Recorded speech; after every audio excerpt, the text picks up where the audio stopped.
Happy new year সকলকে। Welcome এই বছরের প্রথম এপিসোডে। বড়দেরকে আমার প্রণাম এবং আমাদের বন্ধু বান্ধবদেরকে অনেক অনেক ভালোবাসা এবং অনেক অনেক শুভেচ্ছা। নতুন বছর যেন তোমাদের সকলের ভালো কাটুক এবং নতুন বছরে তোমরা যেন আরও অনেক কিছু ভালো ভালো কাজ করতে পারো। কমেন্টে এসে কিন্তু অবশ্যই জানিও তোমরা নতুন বছর কেমনভাবে উদযাপন করলে, কেমনভাবে তোমরা এনজয় করলে। এবং নতুন বছরের এপিসোড মানে তোমরা বুঝতেই পারছো, একটা নতুন ধরনের ভয়ঙ্কর ঘটনা তোমাদেরকে দিতে চলেছি আজকে যে ঘটনাটা তোমাদের জন্য, ঘটনাটা একটা ভৌতিক বাড়িকে নিয়ে। শুধু আজকের ভৌতিক বাড়ি নয়, অনেক বছরের পুরনো একটি বাড়িকে নিয়ে। বাড়িটা গত 70 বছর ধরে বাড়ির যে ছাদের দরজা আজ অব্দি বন্ধ রয়েছে। কেন বন্ধ রয়েছে, কি কারণ, আজকের সেই ঘটনাই বলবো তোমাদেরকে। তাই বুঝতেই পারছো আজকের এপিসোডটা দারুণ হতে চলেছে। তাই সময় নষ্ট করছি না, আজকের 2025-এর প্রথম ভিডিও শুরু করছি, প্রথম এপিসোড তোমাদেরকে শোনাচ্ছি। ঘটনা পাঠে আমি রাজ। শুরু করছি আজকের 136 নম্বর এপিসোড।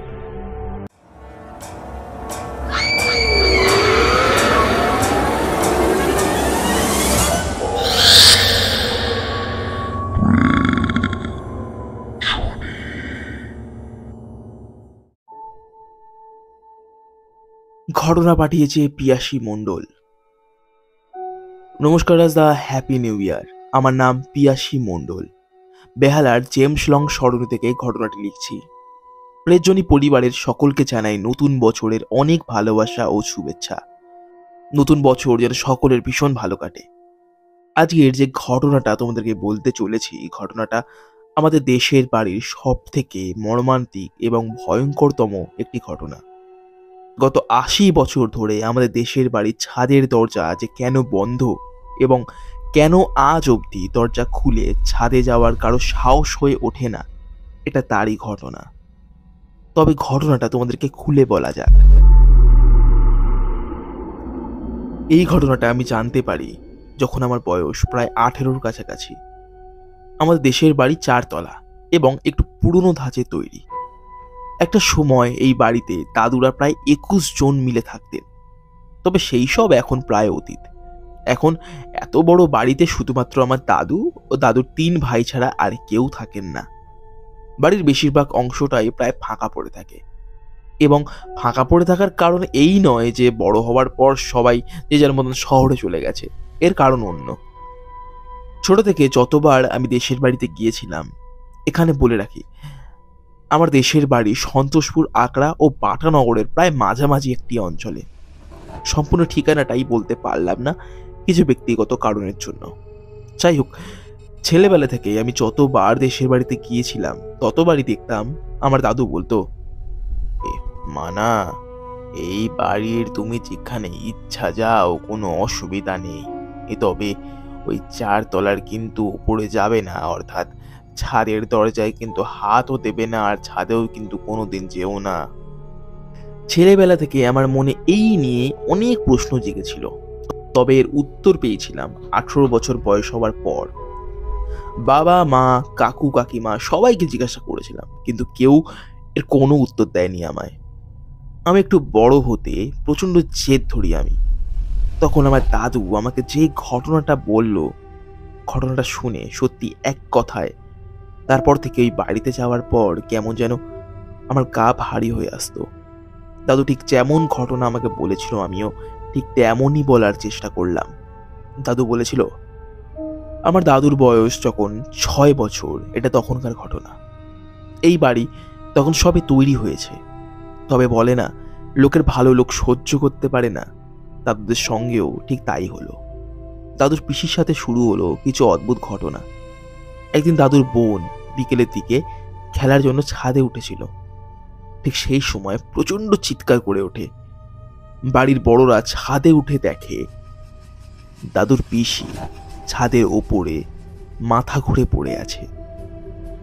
ঠিক তারপর থেকেই দাদুর পিসির সাথে কেমন যেন অদ্ভুত কিছু ঘটনা ঘটতে থাকে। দাদুর পিসি কেমন যেন অদ্ভুত আচরণ করতে থাকে। দাদুর পিসি বারবার করে বলতে থাকে যে তাকে নাকি কেউ সবসময় নজরে রেখেছে, তাকে কেউ নজরবন্দি করে রেখেছে, সে নাকি কাউকে দেখতে পাচ্ছে। ঠিক এইভাবে গোটা 1 মাসের মধ্যে দাদুর পিসি ঠিক এইভাবে গোটা 1 মাসের মধ্যেই দাদুর পিসির মাথার ব্যায়ামও শুরু হয়। তারপর ঘটে একটি মর্মান্তিক ঘটনা। হঠাৎ দুপুর 3টের দিকে বাড়ির ছাদ থেকে প্রচন্ড পরিমাণে ধোঁয়া উঠতে দেখা যায়।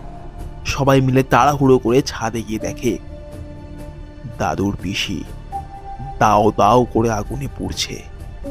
তবে অদ্ভুত ঘটনাটা হলো এখানেই, কোনো মানুষ যদি আগুনে পুড়তে শুরু করে অথবা সামান্য একটু গায়ে আগুন লাগলেও সে যে কোনো মানুষ চিৎকার করতে শুরু করবে। তবে দাদুর পিসি এক জায়গায় দাঁড়িয়ে দাও দাও করে চলছে, তবে তার মুখে কোনো শব্দটুকুনিও নেই। যতক্ষণে সবাই আগুন নিভিয়েছে ততক্ষণে দাদুর পিসি প্রায় শেষ, এবং পরে এও লক্ষ্য করা হয় যে পিসির কোলে ছিল তার একমাত্র 2 মাসের ছেলে, অর্থাৎ একসঙ্গে পুড়ে শেষ হয়ে গিয়েছিল মা ও ছেলে দুজনে। ঠিক এরপর থেকে শুরু হয় বাড়িতে একের পর এক ভৌতিক কার্যকলাপ। একদিন দাদুর মা দুপুরবেলা স্নান করার পর ছাদে উঠে কাপড় জামা শুকাতে দিচ্ছিল। হঠাৎ সে অনুভব করে ছাদের উপরে কেমন যেন একটা পোড়া পোড়া গন্ধে চারিদিকটা ভরে উঠেছে। এদিক ওদিক দেখলো, তবে এই গন্ধের কোনো উৎসই সে খুঁজে পেল না। তবে গন্ধটা ধীরে ধীরে এতটা পরিমাণে এই জায়গাটাকে ভরিয়ে তুলছিল যাতে আমার দাদুর মায়ের ধীরে ধীরে গা গোলাতে শুরু করেছিল। এই পোড়া গন্ধটা মোটেও কোনো কাপড় জামা বা কোনো বর্জ্য পদার্থ পুড়ে যাওয়ার গন্ধ নয়, এ গন্ধ মানুষ পোড়ার গন্ধ। সেদিন যেন তেন ভাবে প্রচন্ড ভয় পেয়ে দাদুর মা নিচে নেমে আসে এবং সকলকে ঘটনাটা খুলে বলে। তবে যতক্ষণে সকলে মিলে উপরে ওঠে ততক্ষণ সবকিছু স্বাভাবিক, কিছুই থাকে না সেখানে। এরপর দাদুর মায়ের প্রচন্ড জ্বর আসে এবং গোটা 2 সপ্তাহ সেই জ্বর থেকেছিল। পরের মর্মান্তিক ঘটনাটা ঘটে আমার দাদুর মেজ পিসির সাথে। হঠাৎই একদিন দুপুর 3:30টার সময় বাইরে প্রচন্ড শোরগোল পড়ে যায়। বাড়ির সকলে বাড়ির বাইরে গিয়ে দেখে দাদুর মেজ পিসি ছাদ থেকে ঝাঁপ দিয়েছে এবং মাথা ফেটে চৌচির হয়ে বাড়ির বাইরের রাস্তায় পড়ে আছে। কেন হলো, কিভাবে হলো তা আজও অজানা, এবং পরবর্তীকালে অনেকেই বলেছে যে ওই ছাদটা কি ভালো না। রাতের বেলা করে অনেকেই বলেছে পাড়ার লোক যে রাতের বেলা করে নাকি কোন এক মহিলাকে চুল খুলে ওই ছাদের মধ্যে ঘুরে বেড়াতে দেখা যায়। বাড়িতে সব সময় কারোর না কারো শরীর খারাপ তারপর থেকে লেগেই থাকতো। একদিন এইসব দেখে আমার দাদু এক সন্ন্যাসীকে ডেকে নিয়ে আসেন। তিনি বলেন যে দাদুর বাড়ির ওপরে কেউ নাকি কালো জাদু করেছে, এবং সমস্ত ঘটনা ঠিক এইভাবে খুলে বললেন উনি। উনি বললেন দাদুর বড় পিসির ওপরে একটা প্রেতের নজর ছিল এবং ওই প্রেতই দাদুর বড় পিসির অমন সর্বনাশ ঘটিয়েছে। তবে এই প্রেত নিচে থেকে আসেনি, এই প্রেতকে কেউ এই বাড়ির ক্ষতি করার জন্য চালনা করেছে। উনি বলেন যে পুজো করে তিনি বাড়ির ওপর থেকে ওই প্রেতকে সরিয়ে ফেলতে পারবেন, তবে দাদুর বড় পিসি ও মেজ পিসিকে কিন্তু এই বাড়ি থেকে তাড়ানো যাবে না।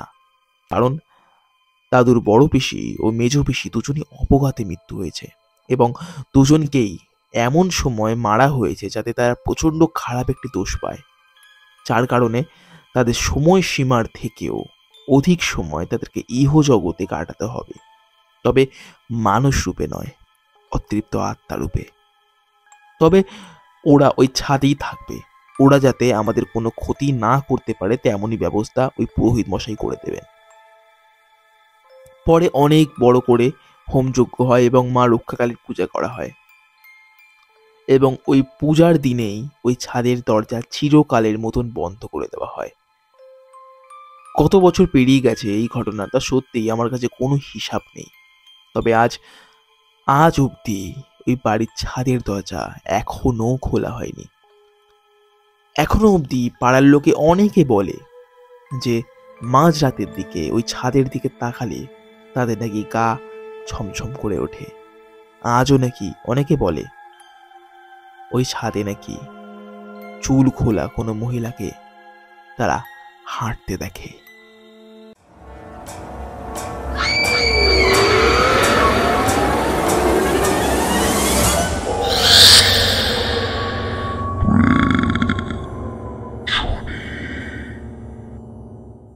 কেমন লাগলো আজকে নতুন বছরের প্রথম ঘটনা?